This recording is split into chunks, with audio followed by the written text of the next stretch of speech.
দাতা প্রভু তুমি আমাদের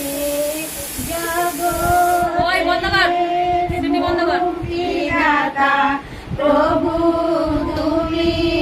আমাদের তাই বিনতি করি তোমায় সবারে করো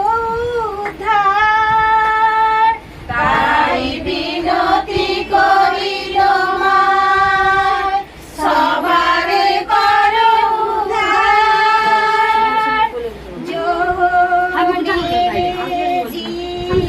জিজ্ঞাসা করিলেন জিহুদীরা জনের জিজ্ঞাসা করিলেন জিহুদীরা নহে